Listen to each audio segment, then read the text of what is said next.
7-3 Bees, 6-4 Burtucky. Doug Kamish here, finishing up our Week 11 matchups here. Important game for Burtucky. Crucial.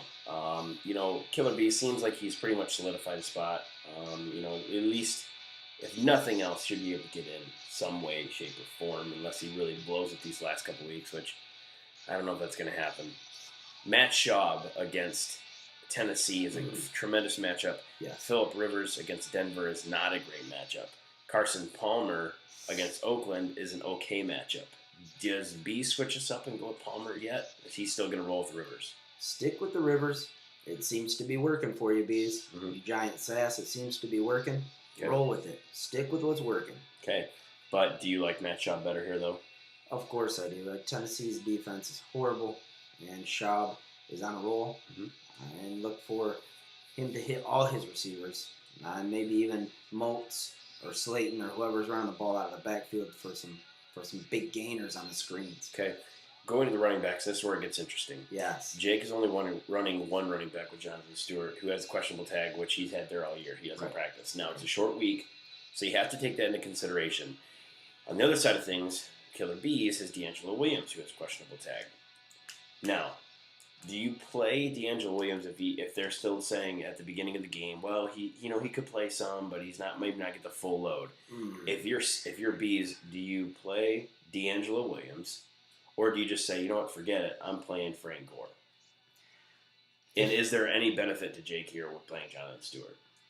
Well, I'll get to Jake in a moment, but if I'm the Bees, Thursday afternoon, I'm checking the Carolina newspapers. Mm-hmm. The Carolina internet sites for football, anything about the clean internet sites, the clean ones, not Cleveland, the clean ones, Tom, about injury status on D'Angelo. Is he going to get some carries? Yeah. If he plays, I play him. Mm-hmm. I start him ASAP, no problem. Start him. He was questionable last week and he played productive. Okay. If he's questionable up to the game, or they're being real silent, slap in Gore, who you know will be playing, and rest at ease. For the Burtucky, he doesn't really have a huge choice because his alternatives are Turner, who's not playing, Sproles, who hasn't scored in 7 weeks, Sean Green, if he's still in the NFL, he's not starting, Fargas, not so much, and the list goes on and on of guys who are projected in the negatives to 1. Okay. I'll be honest with you. I think I'm just going to play Gore. I think it's a peace of mind that you would have knowing that you've got a starter, that you don't have to worry about getting in the game and only getting 10 carries. That's me. Whether it's matchup dictated, I don't really know. He's got, let's go to the Burtucky side of things. He's running 4 wide. He's not going to replace anybody with Edelman. So which out of the 4, who do you like and who don't you like? I love Deshaun Jackson. I've loved him since before the draft. He's got big play. He's got possession skills. And every time he touches the ball, he can go deep. Even if it's on a handoff, a bubble screen, a deep route, he's got big play potential written all over him. I love Deshaun Jackson. Okay. And dislike? Dislike, I would have to go with Walter. Okay. He's always projected in the low teens or 8, 9, 10, 15, and he's always horrible. He's always around 6, 2, 0. Yeah. The projection guys, I think, are related to him. I think is what's going on there. Yeah. Because they're always projecting him by 2 times as much as what he ever gets. All right, on Killer B's side, some big news with Dwayne Bowe being out for the next 4 weeks. Chris Chambers' value.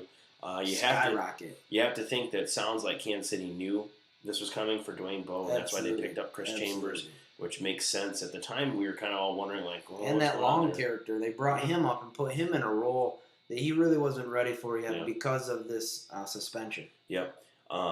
Anyway, out of that, I don't necessarily like Chris Chambers here, but the fact that he's quickly becoming a number 1 target probably is going to be beneficial here. Yeah, but he's going up against Pittsburgh's D. And I don't know if Castle's going to have much time to pass the ball, as they're not going to have to really respect the run. Okay.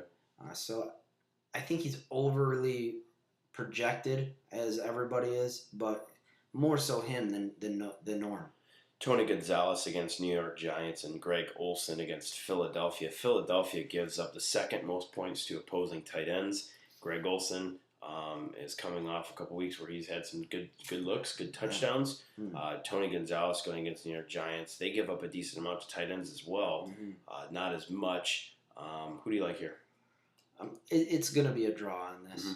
Both of them should have really good days, though. Okay. Both of them should have really good days. I'll tell you, the defenses on both sides of these guys should have good days as well. Oakland gives up a ton, and so does Washington. Now, Washington had a good game last week. Maybe they're finding their groove. I don't think so. I don't either. But you never know. Anyway, let's... One thing that we didn't talk about real quick there, Dougie, was the Ocho Cinco versus Oakland. And the Nasima Ganawi Ohamana Fashau, who's that guy guarded? Is he taking Coles, who's resurgent as of late, or is he on Ocho? And if he's on Ocho, why is he projected for 20-some points? Here's what I'm gonna throw something out to you. I know we go with him all the time, but I'm telling you, if you look at the numbers, the guys that generally he's been guarding, he's been switching on and off. I think a couple of guys last 2 weeks have had double digits against Oakland. So I think that, and then I think they're just kind of taking into account that he could get in the end zone. So that's why I think he's projected high, and I'm okay with him. Sure. But you look at the numbers, I'm telling you, they're true. Anyway, who are you going to go with this matchup? This could be a bit of a surprise, what the commish says here. But Burtucky has one good matchup, really. When you break it down, he's got one good matchup, and it's Matt Schaub. Other than that, he's struggling. He has no running game. He has no backup running game. And his bench could be close to the worst in the GFO with mine. Okay. So I'm going to say this is going to be handled rather easily by the Killer Bees. I think that it could even be a little nasty, especially considering it's a rivalry game. And the Killer Bees is trying to rev that motor up to take on and get a piece of this next week. All right, I too will go with the Killer Bees. I think Jake is kind of starting to run its course a little bit, and unfortunately, he's not a disease. Well, he could be. He's a disease in your division to you. Well, not to me. Yeah, whatever. Maybe to Roper. All right, that locks it up here for Week 11. May all your fantasy players be studs. We'll be right back here next week.